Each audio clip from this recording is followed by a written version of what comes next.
համար։ Սիրո։ Դե ձեզ բոլորը շատերն են ձեզ ճանաչում, բայց միգուցե այլ ոլորտում, հայագիտության ոլորտում, բայց ուզում եմ մեզ դիտողներին եւ լսողներին նաեւ հիշեցնել, որ դուք ձեր առաջի մասնագիտությունը տնտեսագետ եք, չէ՞ դուք։ Այո, կրթության անհայտ մասնագիտությամբ կարելի ասել։ Այո։ Մեր այսօրվա թեման հիմնականում վերաբերվելու է Հայաստանի տնտեսական մոդելին, զարգացման մոդելին ապագայի համար եւ որպեսզի մենք նախ կարողանանք մտածենք ապագայի համար մենք ինչ ենք ուզում, ինձ թվում է նաեւ բիզնեսի մեջ էլ է դա ընդունված, չէ՞ որ սկզբից պետք է մի հատ տվյալ սիտուացիան փորձես նկարագրես as is,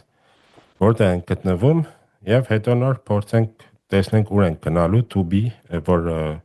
կարողանանք ավելի հեշտությամբ դա ուրվագծենք։ Խնդրեմ, ու որտեղ ենք գտնվում մենք հիմա որպես պետություն, իհարկե։ Ինչպես շատ ճիշտ նշեցիք, ուրեմն նախ եւ առաջ տնտեսագիտությունը, հատկապես քաղաքատնտեսությունը, քաղաքտնտեսությունը իմիջիայլոց մեր ժամանակներում դա որպես գիտական առարկա կար եւ շատ բացառիկ կարեւոր ուրեմն առարկա էր, այսօր չկա, հանված է։ Մի շարք երկրներում, հատկապես արևմտյան երկրներում դա հանված է, թեկուզ դա հիմնադիրները ուրեմն տնտեսագիտության հիմնադիրներն են եղել, անգլիական քաղաքտնտեսության հիմնադիրները, կլասիկները, որոնք հստակ ցույց են տալիս եւ մարդ պետք է տարական ձևով հասկանա, եթե չկա տնտեսական շահերի կամ հավաքական շահերի հետ կապված խնդրին չես անդրադառնում, ապա քաղաքականություն չես հասկանում։ Այսինքն քաղաքականությունը ինքը ի վերջո դա տնտեսական շահերի հիմքով ածանցված փոխհարաբերություններ են։ Եվ այսօրվա աշխարհաքաղաքական ամբողջական այդ սովնակում կամ թե մեր տարածաշրջանում կամ աշխարհը ինչպես է աշխատում, դրանք միջև հասկանալի չլինեն, այսպես կոչված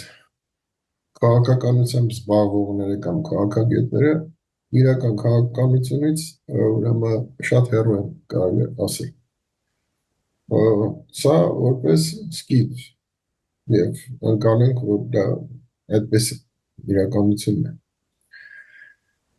Հիմա պետություն բառը ասեցիք, ուրեմն ինչ է պետությունը եւ պետությունը դա որոշակի ազգային կամ երկու տեսակի պետություն կա ազգային պետություն եւ կա կայսերապետություն։ Պատմությունը, գոնե մեր իմացած մի քանի հազար տարվա պատմությունը, դրանք շատ սիրուն տարանջատում են։ Ազգային պետությունը ազգային էթնոսի կամ գերակշռող էթնոսի հիմքի վրա հավաքականության ստեղծած քաղաքակրթական համակարգի, կառավարման համակարգի արտահայտություն է։ Կայսերապետությունը, երբ որ այնքան է զարգացել, որ իր ազդեցության եւ տարածքային եւ գուցե նաեւ ազդեցության ոլորտի տակ է պահում, մի քանի տասնյակ, տարբեր էթնոսների, ազգերի եւ նույնիսկ պետությունների կամ կիսապետությունների, դա կոչվում է կայսերապետություն։ Սրանք անշուշտ իրենց ձևերը փոփոխում են, եւ օրինակի համար Միացյալ Նահանգները կայսերապետություն է, Ռուսաստանը նույնպես կայսերապետություն է, Ռուսաստանի մեջ օրինակի համար մի քանի տասնյակից ավել կան ազգային փոքրամասնություններ, որոնք ապրում են իրենց իսկ բնիկ տարածքներում, ունեն իրենց լեզուն, իրենց մշակույթը եւ այլն, բայց գտնվում են ռուսական կայսրության ներքո Եվ նա կայսրապետություն է, ուրեմն կա պետություն եւ կայսրապետություն։ Կայսրապետությունը այսպես թե այնպես կոսմոպոլիտ գաղափարախոսության կողմնակիցն է, այլապես եթե կայսրապետությունը օրինակի համար, ես դիտմամբ եմ օրինակների զուգահեռները բերեմ, կարող ուրիշ կոնտինենտի վրա բերեմ, բայց քանի որ Ռուսաստանին բոլորը քաջ ծանոթ են, այդ օրինակը բերենք, եթե կայսրապետությունը տանում է հստակ ռուսական նացիոնալիզմի քաղաքականություն, ապա իրեն ենթակա կամ նրան մեջ ներառված ազգային փոքրամասնությունները սկսում են արդեն մեկ այլ կայսրապետության ձգվել եւ անշուշտ աջակցություն ստանալ եւ ներսից փլուզում են այդ կայսրապետությունը։ Այսինքն կայսրապետությունները դրանց գաղափարախոսությունները հիմնականում կոսմոպոլիտիկ են եւ ազգայինը փորձում են վերացնել կամ համահարթեցնել, որպեսզի կարողանան հեշտ կառավարել։ Աստիճանաբար կամաց լեզուն մշակույթը մոռացության տալ եւ այլն։ Սրանք կայսրապետության մոդելն են։ Կարող ենք ասել, որ օրինակ Ամերիկայի դեպքում ինքը չի սկսել, չէ, որպես կայսրապետություն։ Սկսվել է որպես միա էթնիկ, կարելի ասել, այդ 13 կոլոնիները, որ 13 գաղութները, որ եղել են, իրենք հիմնականում Անգլիայից եկած եւ ընդ որում համարյա նույն տեղերից եկած Այնտեղ հիմնականում դիրում էր Իռլանդա, հիմնականում դիրում էր գերմանացիների, ինչու գերմանացիների, որովհետեւ բողոքականների մի ահռելի մեծամասնություն, ինչպես նաև իռլանդացիների 12 միլիոն իռլանդացի է տեղափոխվել։ Ամենամեծ եւ գերմանացի եւ իռլանդացի, որը այսօր 12 միլիոնից ավել է կազմում, ասենք թե Մասաչուսեթ նահանգը եւ մերձակաշրջանները իռլանդական ծագումի ամերիկացիներ, անգլիացիներ, գերմանացիներ, ֆրանսիացիներ, ֆրանսիական գաղութներ շատ էին։ Այսինքն ինչ որ մի կետից է դա դարել կայսրապետություն։ Հա, բայց սկզբի շրջանում նայեք ինչ հետաքրքիր բան է տեղի ունենում։ Սա արդեն ուրիշ տեսակի զարգացման մի ուրիշ տեսակը նույնն է, բայց զարգացման մի ուրիշ փուլի մեջ է մտնում։ Ուրեմն եթե մենք գնանք Եվրոպայի ավելի հին շրջանը, մենք կտեսնենք, որ ուրեմն Եվրոպայում հնդեվրոպացի ցեղերը իրանք էլ են բաժանված, այսպես ասած, թե որտեղից են եկել, դա քաչ հայտնի է։ Սպիտակ ռասայի կամ հնդեվրոպական լեզվի նախահայրենիքը հայկական լեռնաշխարհն է, բայց 1000-ամյակների ընթացքում դրանք բավականին իրարից հեռանալով առանձին էթնիկական միավորներ են ձևավորում, շատ ժամանակ իրար հետ պատերազմում։ Եթե հիմա մենք մեր աչքիդ առաջ տեսնում ենք ռուսներ եւ ուկրաինացիներ, ասենք մի 300-200 տարի առաջ նույն ազգն էր։ Իմ ամենասիրած Գոգոլին ասում են մալարուս, Պուշկինն նրան ասում էր մալարուս, այսինքն եւ իրանք տենց էլ իրանք զգում են, բայց հիմա նայեք իրանք լրիվ իրանք առանձին են զգում, թե բարբարային տարբերություն կա, բայց նրանք արդեն ուզում են ձևավորվել որպես առանձին էթնոս եւ դրա մեղավորը այսօրվա Ռուսաստանի իշխող վարչակազմն է, այլապես ուրիշ ձև ինչ ես կարող ասել։ Հիմա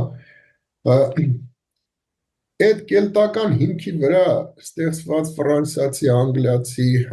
իռլանդացի հետագայում կամ ինչ-որ ավելի հին շերտ եւ այլն, Միացյալ Նահանգներում սրանք բոլորը զգացին իրենց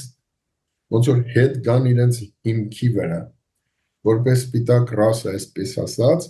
եւ քանի որ իրենց թշնամին հիմնականում անգլիական գաղութատիրական ուրեմն կայսրապետությունն էր, որպես բրիտանական կայսրապետություն, ապա կարծես ասած անկախության հռչակագրով բան այդ պայքարի ընթացքում էլ իրենք որպես ազգ փորձեցին ձևավորվել։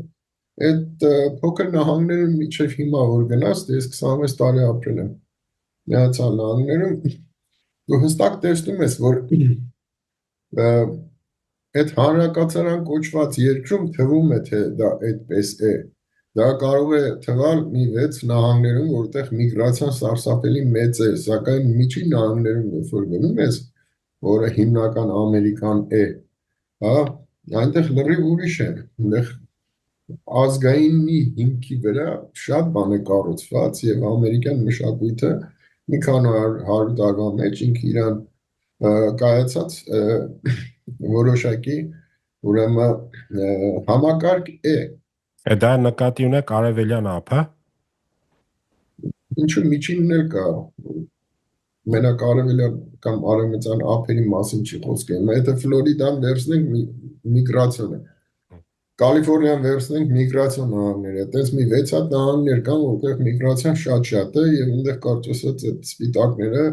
ճնշող մեծամասնություն չեն։ Հա։ Իսկ միջին նահանգներում Ալաբամա է, Օրեգոն է, Իլինոյս է եւ այլ այս նահանգներում իսկական Ամերիկան կարող եք տեսնել, նրանք լրիվ ուրիշ մտածողություն է, լրիվ ուրիշ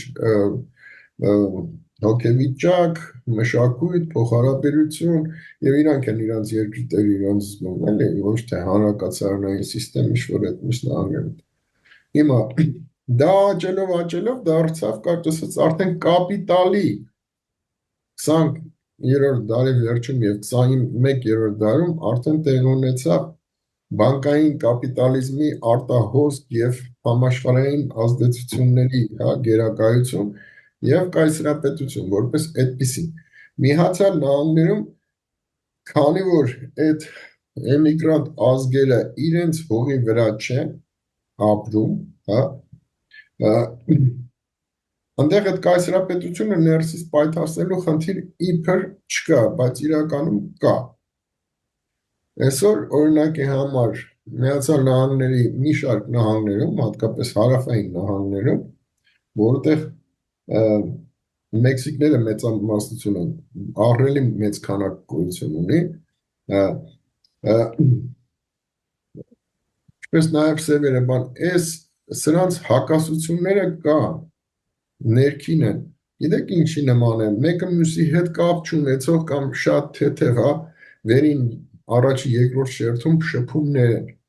բայց իրականում նրանք իրաց առանձին կյանքով են ապրում, հայերը իրանց առանձին, ընդ Little Tokyo-ն առանձին, Little China-ն առանձին, սենց մի հատ բան է։ Եվ այս հակասությունները,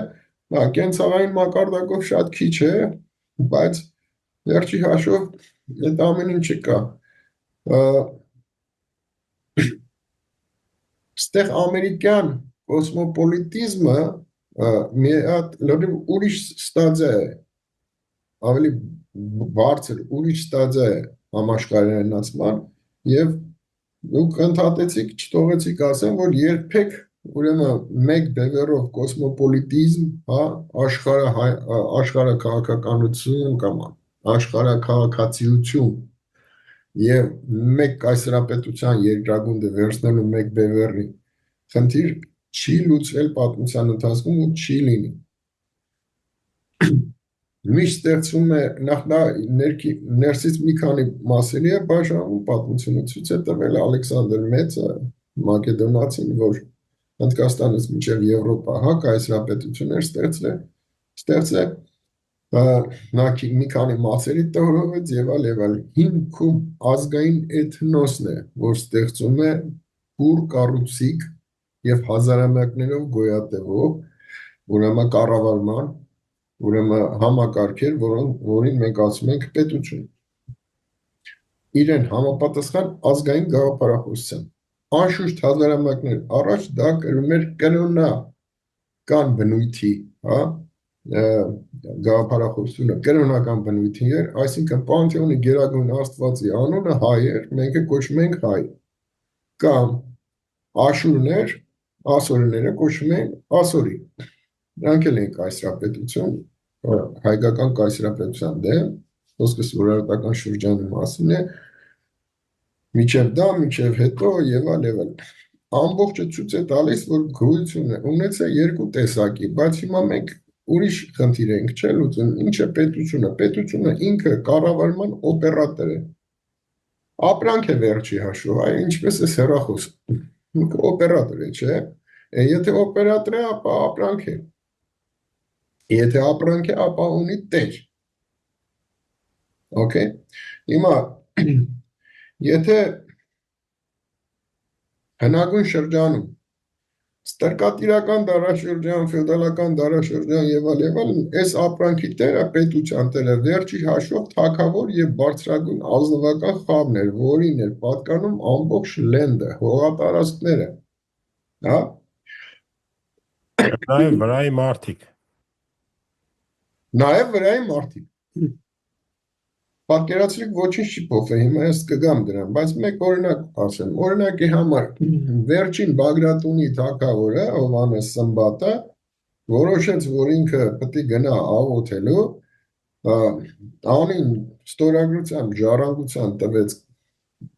բյուզանդական կայսրին, միջայլոց այդ նայել էր ծագումով, հա, Վասիլ II հայագերը, և այդ կայսրությունը փլուզվեց, նրանի հաջորդը Գագիկը ինչ էլ փորձեց, միջազգային իրավունքը այն ժամանակ ասեց, չէ, հեսա թուղթը բարդ է, մի խոսքով դա ու վերջացավ հայկական, ուրեմն Բագրատունների թագավորությունը, թե այնտեղ քանի միլիոն հայ ուզում էին, չէին ուզում, մտնել են կայսրության մեջ, դա հեշտ կարևոր չէր, միջազգային իրավունքը այս հեռախոսում է պատկանում, Հովհաննես Սմբատը տվել է, վերջ։ Հիմա կապիտալիզմի օրոք և իր զարգացման այս բանկային իմպերիալիզմի փուլում նույնպես այս հեռախոսը ունի տեր։ Հիմա այս տերը ֆինանսական օլիգարխիատի խմբավորումն է, որոնք ովքեր են տերը, այդ երկրի, ինչպես նախկինում էր, հիմնական հարստությունների, որոնք են դա հանք է, երկաթագիծն է, էներգիայի աղբյուրն է, էլեկտրականությունը, կապի համակարգը, բիզնեսները եւ այլն։ Դրանց ինչպես հողերը հողերը այդ երկրի հիմնական հարստությունների հայաբաժինների տերերը ի վերջո, ինչպես մենք տեսնում ենք Եվրոպայում վերջի 400-400 տարի առաջ միացան նահանգներում 2-300 տարվա ընթացքում, սրանք իրար աղջիկ տղա տալով, սենց արդեն ձևավորումն է բավական սերտ, Հայաստանում էլ է դա նկատվում, եղած չեղած է 30 տարվա մեջ, խումբ է ձևավորում։ Եվ այս խումբը այս հեռախոսի տերն է,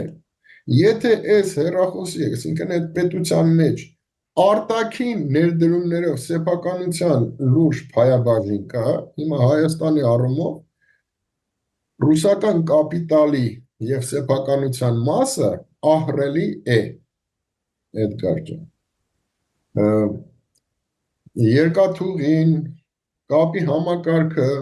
բոլոր կապերի մեծամասնությունը ռուսական ընկերություններ են Հայաստանում, ուրեմն հայկական էլեկտրացանցերը, ճիշտ է, նավթը, գազը, հանքերը, մեծ մասը, դրան եթե դուք գումարեք նաև շուկան, Հայաստանում արտադրված բոլոր ապրանքների շուկան հիմնականում, գուցե 90%, դա Ռուսաստանի շուկան է, ապա պարզ կլինի, որ կարծես այս երկրի տերերից մեկը հեռակա, նաև ռուսական, ուրեմն Կրեմլի, այսպես ասած, իշխանության տակ է, և նա իր, այսպես ասած, քաղաքականությունը իր տեղի էմիսարներով ամեն դեպքում իրականացնում է։ Հիմա մենք նոր հասկացանք, անցանք կլասիկ ձևով քաղաքատնտեսության բոլոր կանոններին, գիտական օրինաչափությունների և կանոնների համաձայն, այս 10 րոպեում հասկացանք ինչ է պետություն, որ ապրանք է, կառավարման համակարգ է, ուրեմն նաև ապրանք է, ով է նրա տերը։